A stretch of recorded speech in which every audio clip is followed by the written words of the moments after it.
సినిమాలో మనం చూసినట్టయితే ఒక మంచి ఆటో కూడా ఉంది. అబ్బాయి ఆటో నడుపుతాడు అనుకుంటాను. ఆటోలు అంటే మనకి ఎన్ని కొటేషన్లు గుర్తొస్తాయో. ఇదిగో మన షెఫ్ జీవన్ ఇందాకటి నుంచి నాకు ఫుడ్ లేదా అని అడుగుతున్నాడు. అవి రెండు పట్టుకొని కిందకు వచ్చేసాయి. ఆటో వెనకాల ఉండేటువంటి కొటేషన్స్ ఒకసారి అడిగేద్దాం గట్టిగా. Mister chef. నమస్కారం అండి. రామజోగి శాస్త్రి గారు కూడా వచ్చారు ఇవాళ కార్యక్రమానికి. మహేష్ గారు కూడా వచ్చారు, జాన్వి గారు కూడా వచ్చారు.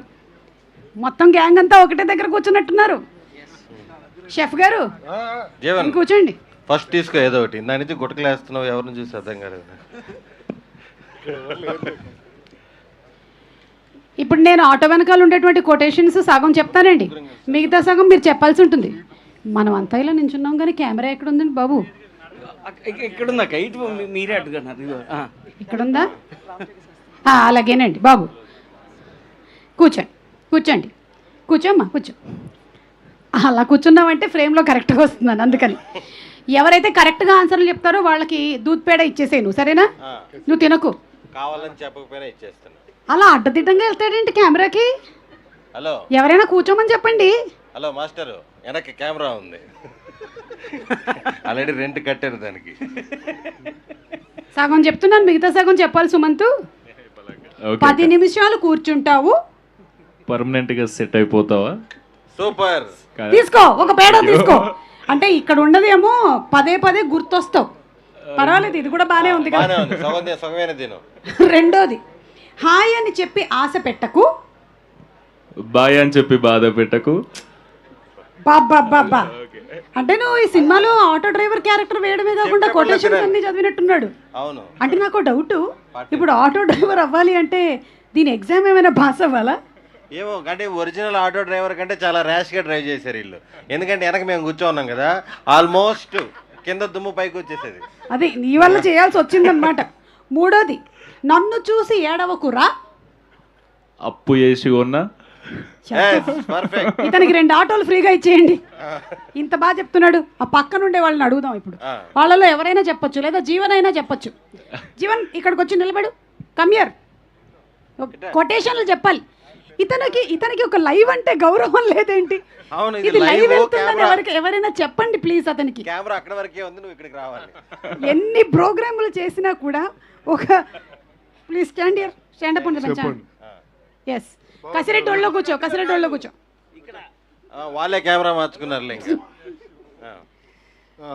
నేను సగం చెప్తాను, మిగతా సగం నువ్వు చెప్పాలి. Auto quotations. ఇదిగో ఇది చదువు. నా వెనక రాకు, మిగిలిన చెప్పాలి. నా వెనక రాకు. ఇంకో సగం నువ్వు చెప్పు. నువ్వు లవ్ చేసే కదా, నువ్వు చెప్పు. ఎవరైనా చెప్పొచ్చు, గబుక్కుని చెప్పండి. 10. నా వెనక రాకు. నేనే ఆటో కొటేషన్లు చెప్పండి. ఇతను కాలేజీ స్టోరీలు చెప్పారు. నా వెనక రాకు, నేను హెల్ప్ చేయలేను. పోనీ ఇది చెప్పు. నా ముందుకు వెళ్ళకు. చెప్పు. నా ముందుకు వెళ్ళకు, గుద్దేస్తాను. నువ్వు చెప్పకపోయినా అలాగే అనిపిస్తుంది. అది కాదు, నేను ఆపలేను. అది సరే. కసిరెడ్డి మైక్ తీసుకో, గబుక్కుని చెప్పు. అమ్మ కడుపు చూస్తుంది, పెళ్ళం జేబు చూస్తుంది. ఇతనికి పెళ్ళయిందా? లేదు, అవ్వలేదు కాబట్టి ధైర్యంగా చెప్పాడు. లేకపోతే అసలు నోట్లో నుంచి మాట వస్తుందా? సరే next, love is life. Life is death. కానీ ఏంటో వినడానికి చాలా వికారంగా ఉంది. Love is life but lover is not wife. అది మేబీ సమ్ టైమ్స్ ఈ కొటేషన్ మిస్ అయ్యారు.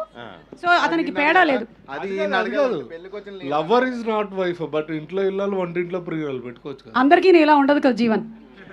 నాకు పెళ్ళి. ఇప్పుడు రాఘవ్కి ఇద్దాం, ఇది కరెక్ట్గా చెప్పగలుగుతాడు. నా ఆటోలో సీట్ ఖాళీ, నువ్వు వచ్చేకి డబ్బులు ఇచ్చేయచ్చు. లేదు, అతనికి ఆన్సర్ తెలుసు. అతను మామూలు ప్లేబాయ్ కాదు, చెప్పట్లేదు, అంతే భయపడి. చెప్పు. అడగండి. నా ఆటోలో సీట్ ఖాళీ, నువ్వు వచ్చా ఇక్కడనే కదా అనాలి. ఇంకా కాదు, నా గుండెలో చోటు ఖాళీ. ఇప్పుడు ఖాళీగా లేదు కదా, ఇటు వెనకాలే మీ ఆవిడ ఉంది కాబట్టి ఉందా? Okay, nice. సరే సుమంత్కి ఇచ్చే. ఇప్పుడు మళ్ళీ, మీటర్ చూసి భయపడకు, నన్ను చూసి ప్రేమించు. ఏంటి? మీటర్ చూసి భయపడకు. మ్యాటర్ అంత లేదు. నన్ను ఈ అన్న చెప్పన్నాడు. సంబంధం లేదు. చూడు సుమన్, నీకు ఒక ఉచిత సలహా ఇస్తా, కావాలంటే ఈడనే వాడుకో, లేకపోతే ఏడనైనా వాడుకో, అలా చెప్పే మాత్రం చెప్పకు. ఆ కసిరెడ్డికి ఇవ్వు, లాస్ట్ కసిరెడ్డి చెప్తాడు. నన్ను చిన్నోని చేసి అమాయకుని చేసి ఆడుకుంటున్నాక కసిరెడన. నువ్వు చిన్నోడివి కాదు, అమాయకుడివి కాదని మాకు తెలుసు. కసిరెడ్డి, సింపుల్గా ఉంటే నువ్వు నేను వెళ్ళే చెప్తే దారి హైవే, నువ్వు వెళ్ళే దారి హైవే. చెప్పు రాఘవ, చెప్పు, నువ్వైనా చెప్పు, పర్వాలేదు. నాది రహదారి అనమన్నాను, ఆయన ఏదారు చెప్తాడు. చెప్పు. మాది రహదారి ఏం దొడ్డిదారిలో వెళ్తాంటి. కానీ ఆన్సర్ చెప్పట్లేదు మీ ఇద్దరు. నువ్వు వెళ్ళే దారి హైవే, నేను వెళ్ళే దారి మైవే. ఓహో, చెప్పలేకపోయారు వీళ్ళు. వీళ్ళకి అంటే డైటింగ్ లో ఉన్నాక అందుకే రాంగ్ చెప్పా. ఓకే, అయితే నువ్వు దీనికైతే కరెక్ట్ producer సమాధానం గారికా? చెప్పగలుగుతావు. ఆ, ఇతను ఇంకో ప్రశ్న కూడా అడుగుదాం అనుకున్నాం కదా. అడుగుదాం. ఆ, నువ్వు ఇప్పటివరకు బయటికి చెప్పండి, నీకు ఒక సీక్రెట్ రిలేషన్షిప్ ఉందంట కదా, అది ఇవాళ చెప్పి. ఎందుకు బయట కదా, బయట చెప్పండి, ఎందుకు చెప్తాను, సీక్రెట్ కదా. ఎందుకులేండి. నువ్వు మాత్రం వేరే వాళ్ళ పర్సనల్స్ అడగొచ్చా? సీక్రెట్స్ కదా, ఎందుకు చెప్తాం. బా, ఎంత బాగా చెప్పాడు. పద ఇంకెళ్ళిపోదాం. మనం ఒక ప్రొడ్యూసర్ పని గారు చే- చెప్తారంట ఆన్సర్స్. ఆయనకే రిలేషన్స్ ఏం లేవు. రిలేషన్ ఆన్సర్స్ దాని అయితే గురించి కాదు. అన్న ఒక పని చేద్దాం, వీళ్ళందరూ ఇంత మాట్లాడారు కదా, మాట్లాడిన మన కాస్ట్ అండ్ క్రూ చాలా మంది ఉన్నారు కాబట్టి వాళ్ళ గురించి ఒక ఏవి వేసేద్దాం. చెప్తావా? ఏ అన్న సుదర్శన్ అని చెప్తాడు, ఎవరు? జీవన్ అని చెప్తాడు. ఏం చెప్తాడు? అదే వైపు సరే, రొయ్యల ఇగురు ఎలా చేయాలో చెప్పు. ఏంటి ఈ మధ్య పెళ్లి చూపులు చూస్తున్నారంట కదా, బయట టాక్ వచ్చింది. పెళ్లి కూతురు పోలీస్ ఆఫీసరా? లేకపోతే మనోడు తట్టుకోవాలంటే ఆ మాత్రం ఉండాలి కదా. అంటే రౌడీ షీటర్ లాగా ఉంటాడు కదా, కొంచెం పోలీసులు అయితే బెటర్. నువ్వు మాత్రం ఏమన్నా పద. సరే, మనం ఏవి వేసుకుందాం, పద.